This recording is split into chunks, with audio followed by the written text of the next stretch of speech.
En las profundidades del México rural, algunos secretos son demasiado oscuros para permanecer enterrados.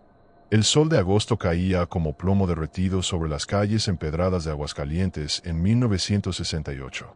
Era una época donde las noticias viajaban en susurros, donde los chismes se multiplicaban en las esquinas y donde la moral pública se imponía con mano de hierro. Nadie imaginaba que ese verano quedaría marcado en la memoria colectiva de la ciudad, no por la cercanía de los Juegos Olímpicos que se celebrarían en la capital del país, sino por un escándalo que sacudiría los cimientos de una sociedad profundamente conservadora. La historia comenzó en las afueras de la ciudad, en una zona rural donde las familias vivían de la agricultura y la crianza de animales. Era un lugar donde todos se conocían, donde las puertas permanecían abiertas y donde la vida transcurría con la lentitud propia del campo mexicano. Las casas de adobe se alineaban a lo largo de caminos de tierra, y el olor a tortillas recién hechas se mezclaba con el aroma de la tierra húmeda después de las lluvias de verano. En una de esas propiedades vivía la familia Mendoza, gente trabajadora y respetada en la comunidad. Tenían una pequeña granja con gallinas, vacas y varios cerdos que criaban para la venta. Don Esteban Mendoza, el patriarca, era un hombre de pocas palabras pero de reputación intachable. Su esposa, doña Carmela, se encargaba de mantener el hogar mientras sus 3 hijos ayudaban en las labores del campo. Eran, en apariencia, una familia común y corriente en el México de aquellos años. A pocos metros de la propiedad de los Mendoza vivían los Ramos, otra familia campesina igualmente respetada. Ahí residían 2 hermanas, Mariana y Guadalupe, de 23 y 25 años respectivamente. Ambas eran mujeres de campo, acostumbradas al trabajo duro, con manos callosas y miradas que reflejaban la dureza de una vida sin lujos. Mariana era la más extrovertida, con una risa fácil que resonaba entre las milpas. Guadalupe, por el contrario, era reservada, casi tímida, con un carácter más introvertido que la mantenía alejada de las reuniones sociales del pueblo. Las hermanas Ramos nunca se habían casado, algo que en aquella época generaba comentarios entre las vecinas. En los años 60, en un pueblo donde la mayoría de las mujeres contraían matrimonio antes de los 20 años, el hecho de que 2 jóvenes permanecieran solteras despertaba sospechas y murmuraciones. Algunas ancianas del lugar insinuaban que eran demasiado orgullosas, otras sugerían que simplemente no habían encontrado hombres dignos de ellas. La verdad, como suele suceder, era mucho más compleja y oscura de lo que cualquiera hubiera imaginado. El verano de 1968 transcurría con normalidad. Los hombres trabajaban en los campos, las mujeres se ocupaban de los quehaceres domésticos, y los niños correteaban descalzos por las calles polvorientas. Pero en las tardes, cuando el calor se volvía insoportable y las familias buscaban refugio en la sombra de sus hogares, algo inquietante ocurría en la propiedad de los Ramos. Fue don Jacinto, un anciano que vivía al otro lado del camino, quien primero notó algo extraño. Tenía el hábito de sentarse en el portal de su casa al atardecer, fumando cigarrillos liados a mano mientras observaba el ir y venir de sus vecinos. Una tarde, sus ojos entrecerrados captaron un movimiento inusual en el corral de las hermanas Ramos. Al principio pensó que sus ojos le jugaban una mala pasada, que el cansancio o el calor le hacían ver cosas que no existían. Pero las escenas se repitieron en las siguientes tardes, siempre a la misma hora, siempre con el mismo patrón. Don Jacinto no era hombre de chismes, pero lo que había presenciado lo llenaba de una inquietud que no podía ignorar.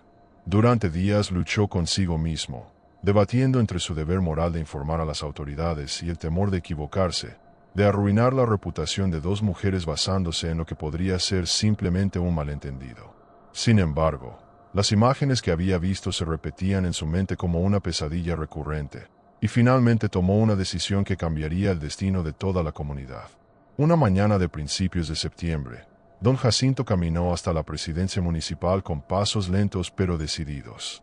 Sus botas levantaban pequeñas nubes de polvo mientras avanzaba por las calles todavía frescas por la madrugada.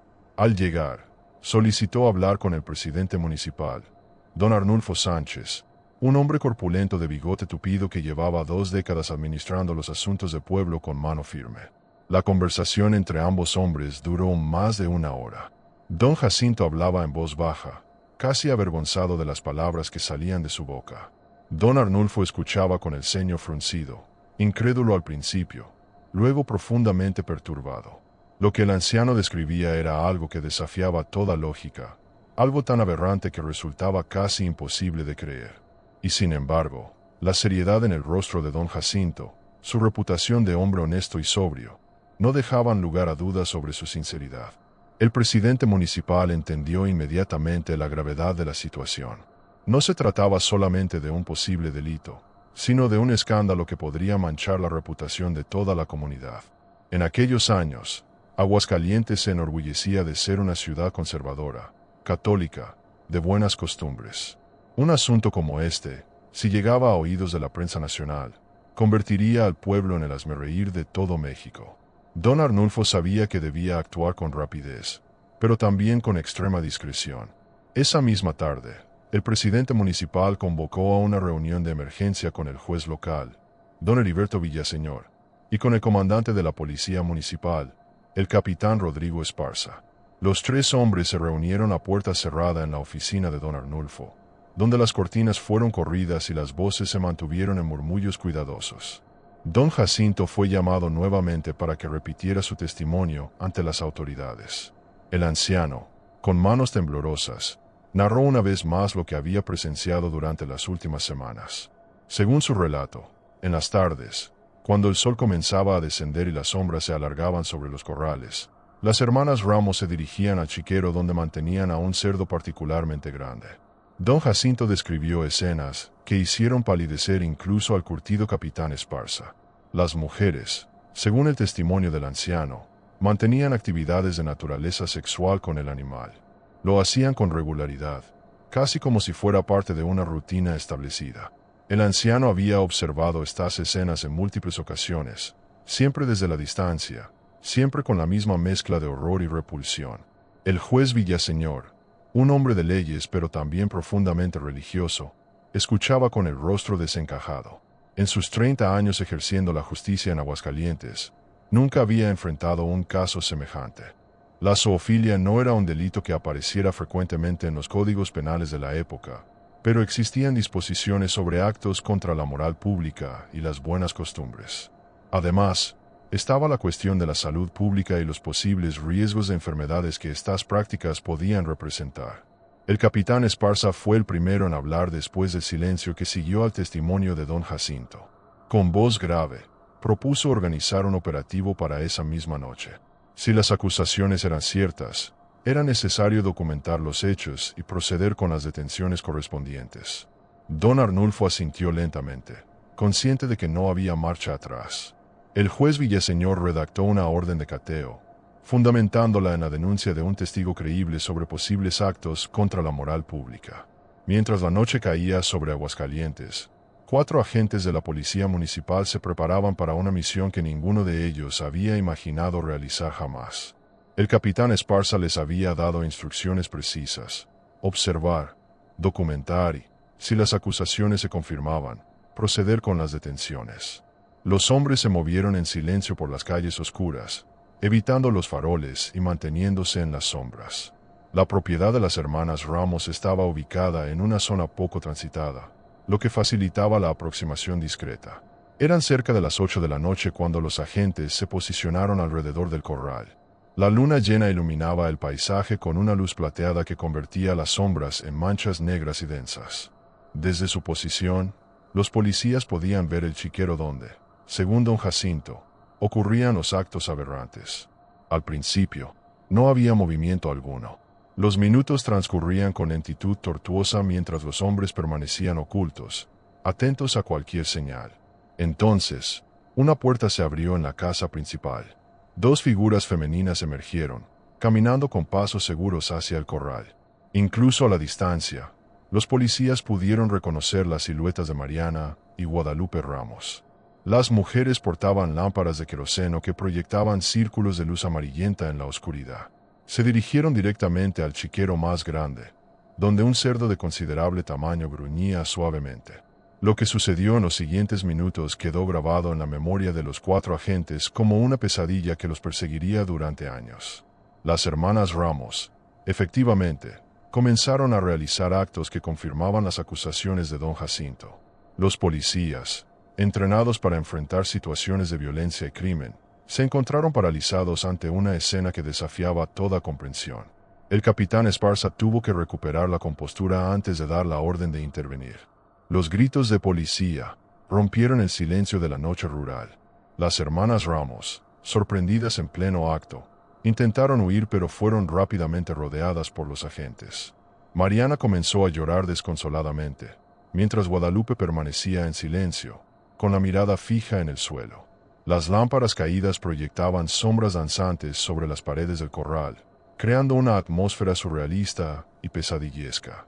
El capitán Esparza, intentando mantener la profesionalidad a pesar del shock, informó a las mujeres que quedaban detenidas bajo cargos de actos contra la moral pública. Las hermanas fueron esposadas y conducidas hacia el vehículo policial que esperaba en el camino. Durante el trayecto hacia la comandancia, ninguna de las dos pronunció palabra alguna.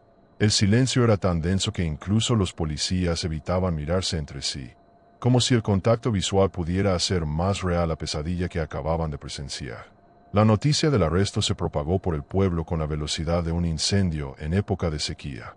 A pesar de los esfuerzos de las autoridades por mantener la discreción, para el amanecer del día siguiente, prácticamente toda la comunidad conocía los detalles escabrosos del caso. Las versiones se multiplicaban y distorsionaban con cada repetición. En el mercado, en las tiendas, en las puertas de las iglesias, no se hablaba de otra cosa. Las mujeres se persignaban mientras murmuraban oraciones, los hombres sacudían la cabeza con expresiones de repugnancia, y los niños captaban fragmentos de conversaciones que no comprendían del todo pero que sentían cargadas de algo terrible. En la comandancia, las hermanas Ramos habían sido separadas e interrogadas individualmente. El capitán Esparza, acompañado por el juez Villaseñor, conducía los interrogatorios con una mezcla de firmeza y profundo desconcierto. Mariana, la menor de las hermanas, fue la primera en quebrantarse. Entre sollozos convulsivos y palabras entrecortadas, comenzó a revelar una historia que resultaba aún más perturbadora que los actos mismos que habían sido descubiertos. Según el relato de Mariana, todo había comenzado aproximadamente un año atrás. Las hermanas vivían solas después de la muerte de sus padres, ocurrida en un accidente de carreta 3 años antes. La soledad, la falta de perspectivas matrimoniales y el aislamiento social habían creado un vacío en sus vidas. Mariana explicaba, con voz temblorosa, que la primera vez había sido casi por accidente, una curiosidad morbosa alimentada por la desesperación y el deseo reprimido. Lo que debió haber sido un episodio aislado y vergonzoso se convirtió en una práctica recurrente. El juez Villaseñor escuchaba con el rostro pétreo, tomando notas con mano temblorosa. Las palabras de Mariana pintaban un cuadro de deterioro psicológico progresivo, de dos mujeres atrapadas en una espiral de comportamiento cada vez más aberrante. Guadalupe, interrogada por separado, confirmó la versión de su hermana menor, aunque con menos detalles. Su testimonio era más lacónico, casi mecánico, como si hubiera construido un muro emocional para protegerse del horror de sus propias acciones. Ambas mujeres admitieron que sabían que lo que hacían estaba mal, que era contrario a las leyes de Dios y de los hombres. Sin embargo, argumentaban que en la soledad de su existencia rural, separadas de la sociedad que las había marginalizado por su condición de solteronas, habían encontrado una forma retorcida de satisfacer necesidades que no podían nombrar ni comprender completamente. Sus palabras revelaban una mezcla confusa de culpa, vergüenza y una extraña racionalización de sus actos. El caso llegó rápidamente a oídos del gobernador del estado, don Enrique Olivares Santana, quien exigió un manejo estricto pero discreto del asunto. En una época donde México se preparaba para mostrar su mejor cara al mundo durante los Juegos Olímpicos, un escándalo de esta naturaleza era lo último que las autoridades necesitaban. Se emitieron órdenes directas a los medios de comunicación locales para que limitaran la cobertura del caso. Sin embargo, los rumores ya habían traspasado las fronteras de Aguascalientes y comenzaban a filtrarse hacia otras ciudades. En la Ciudad de México, algunos periodistas de Nota Roja habían captado ecos del escándalo. Reporteros de diarios sensacionalistas como Alarma y La Prensa intentaban obtener información, pero se encontraban con un muro de silencio oficial. Las autoridades estatales habían cerrado filas, conscientes de que la publicidad nacional podría tener consecuencias políticas graves. Don Arnulfo recibió llamadas directas desde la capital estatal, instruyéndolo a acelerar el proceso judicial pero manteniéndolo fuera del escrutinio público. Mientras tanto, En el pueblo, la reacción de la comunidad era de absoluta condena. La casa de las hermanas Ramos fue apedreada durante la noche. Pintas con insultos aparecieron en las paredes de adobe. Algunos vecinos exigían que las mujeres fueran expulsadas del pueblo. Otros pedían castigos más severos. El párroco local, el padre Anselmo, intentó calmar los ánimos desde el púlpito dominical, predicando sobre el perdón y la misericordia cristiana, pero sus palabras caían en oídos sordos. La indignación moral era demasiado profunda, demasiado visceral. Don Jacinto, el anciano que había denunciado los hechos, se convirtió en una figura controversial. Algunos lo consideraban un héroe cívico que había tenido el valor de exponer una aberración moral. Otros lo veían como un chismoso entrometido que había destruido la vida de dos mujeres solitarias. El viejo pasaba sus días encerrado en su casa, arrepentido de haber abierto la boca, preguntándose si no hubiera sido mejor dejar que las hermanas continuaran con sus prácticas en secreto. La culpa lo consumía lentamente, tanto como la satisfacción de haber cumplido con su deber ciudadano. El juicio se llevó a cabo con una rapidez inusual en el sistema judicial mexicano de aquella época. Las hermanas Ramos fueron formalmente acusadas de actos contra la moral pública, un delito contemplado en el Código Penal del Estado. El proceso judicial se desarrolló en un juzgado municipal que nunca antes había estado tan lleno de curiosos. Las autoridades intentaron mantener las audiencias cerradas al público, pero era imposible contener la marea de personas que se agolpaban en los pasillos y en las afueras del edificio, ansiosas por conocer cada detalle del caso que había escandalizado a toda la región. El licenciado Ramiro Gutiérrez, un abogado de oficio asignado para defender a las hermanas Ramos, enfrentaba una tarea casi imposible. Era un hombre joven, recién egresado de la Facultad de Derecho, que veía este caso como una maldición para su incipiente carrera. ¿Cómo defender lo indefendible? ¿Cómo argumentar a favor de dos mujeres que habían confesado abiertamente sus actos y que habían sido sorprendidas en flagrancia por 4 agentes de policía? Sin embargo, el licenciado Gutiérrez era un hombre de principios y creía firmemente en que todo acusado merecía una defensa justa, sin importar la naturaleza de sus crímenes. La estrategia del abogado se centró en argumentos de salud mental. Presentó testimonios de vecinos que describían a las hermanas Ramos como mujeres solitarias, socialmente aisladas, posiblemente afectadas por trastornos psicológicos no diagnosticados.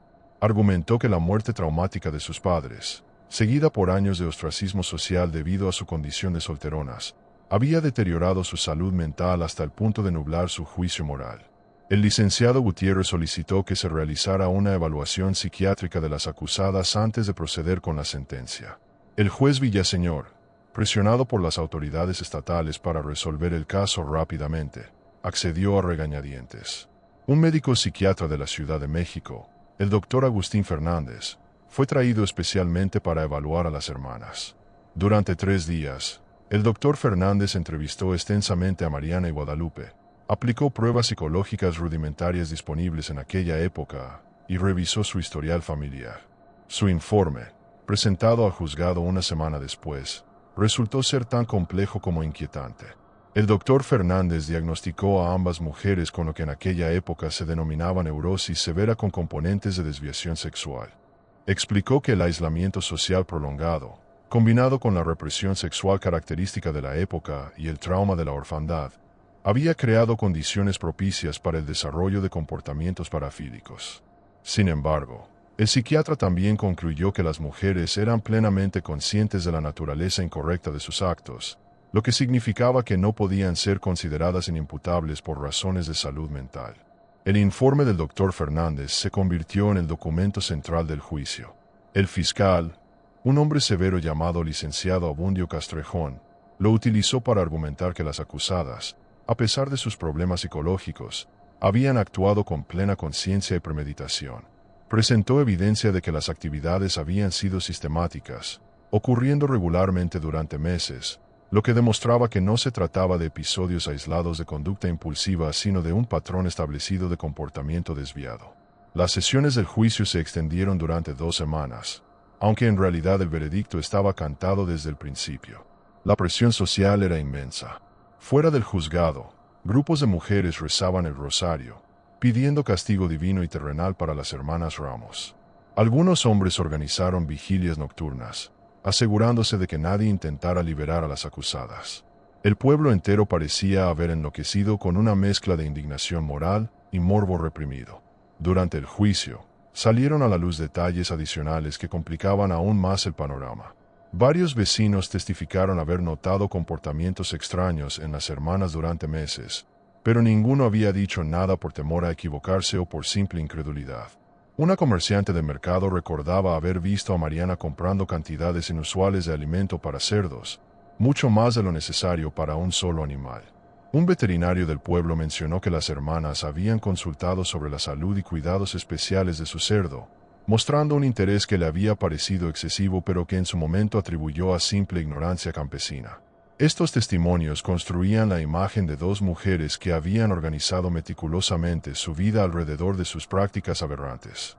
No se trataba de episodios ocasionales motivados por impulsos momentáneos, sino de una existencia estructurada en torno a comportamientos que sabían debían mantener ocultos. Esta premeditación agravaba significativamente su culpabilidad a ojos de la ley y de la sociedad. El momento más dramático del juicio ocurrió cuando el juez Villaseñor permitió que las propias acusadas hicieran una declaración final antes de dictar sentencia. Guadalupe, la hermana mayor, habló primero. Con voz apagada pero sorprendentemente firme, expresó su arrepentimiento no tanto por los actos en sí, sino por haber sido descubiertas. Sus palabras causaron un murmullo de indignación en la sala. Explicó que en su mente distorsionada, lo que hacía no lastimaba a nadie, que era un asunto privado entre ellas y un animal que, según su razonamiento, no podía quejarse ni sufrir daño real. Esta declaración, lejos de generar compasión, intensificó el rechazo del público presente. Mariana, por su parte, ofreció un discurso más emotivo. Lloró abiertamente mientras describía la soledad aplastante que habían experimentado después de la muerte de sus padres. Habló de las noches interminables en una casa vacía, de la mirada despectiva de las mujeres casadas del pueblo, de los hombres que las miraban con desdén por ser solteronas. Sus palabras pintaban un cuadro devastador de marginación social, pero incluso este testimonio conmovedor no podía borrar la naturaleza atroz de sus acciones. El licenciado Gutiérrez intentó capitalizar esta declaración para apelar a la compasión del juez, pero era evidente que la batalla estaba perdida. El 23 de septiembre de 1968, el juez Heriberto Villaseñor dictó su sentencia.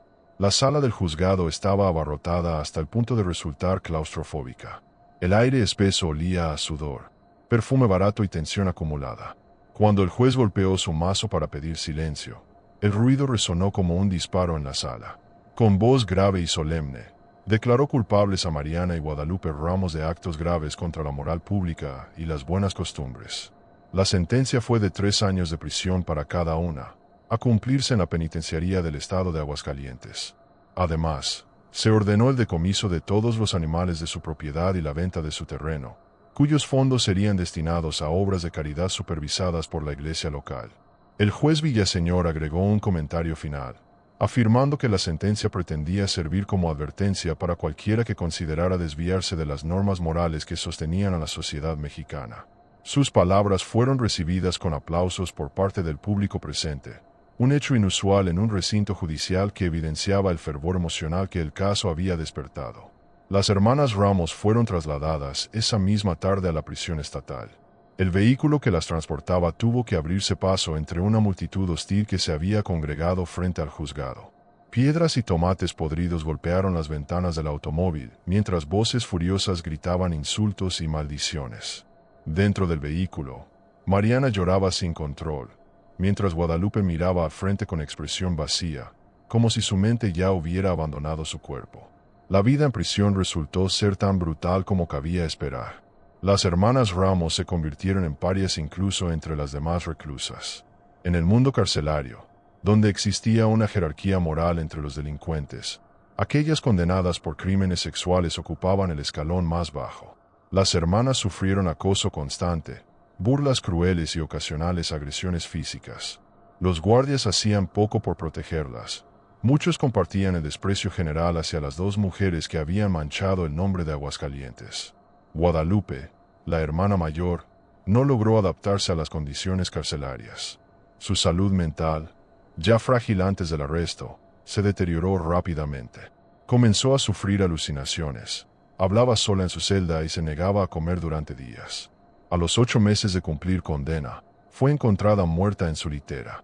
El reporte oficial indicó suicidio por ahorcamiento utilizando sábanas, aunque surgieron rumores de que otras reclusas habían facilitado su muerte. La investigación fue superficial y el caso se cerró rápidamente.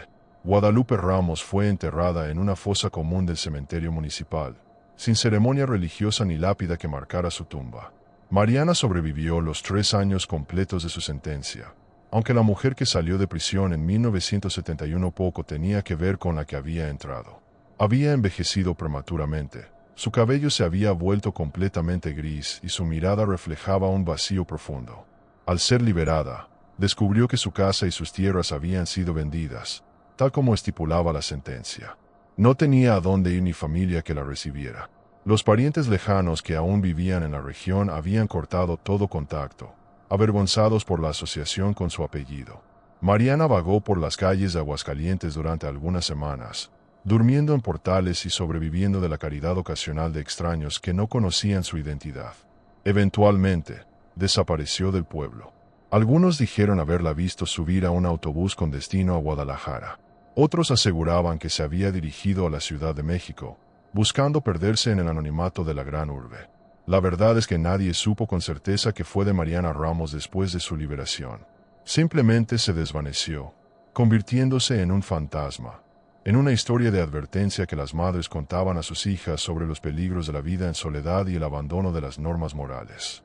El cerdo que había sido protagonista involuntario del escándalo fue sacrificado inmediatamente después del juicio. Las autoridades ordenaron que su carne fuera incinerada en lugar de distribuida o vendida, temiendo que el consumo del animal pudiera representar algún tipo de peligro sanitario, peor aún, que alguien lo adquiriera como una macabra curiosidad. La propiedad de las hermanas Ramos permaneció abandonada durante años, convirtiéndose en un lugar que los niños del pueblo evitaban, convencidos de que estaba embrujado por espíritus malignos. Con el paso del tiempo, el caso de las hermanas Ramos se transformó en leyenda urbana, en susurro entre generaciones. Los detalles se distorsionaron, se exageraron, se mezclaron con elementos fantásticos. Para los años 80, algunos jóvenes del pueblo ni siquiera sabían si la historia era real o simplemente un cuento moral inventado para asustar a la gente.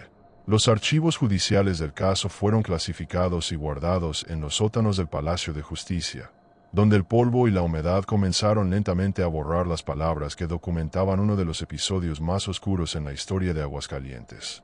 Don Jacinto, el anciano que había denunciado los hechos, murió en 1973, llevándose a la tumba el peso de la culpa por haber iniciado la cadena de eventos que destruyó 2 vidas.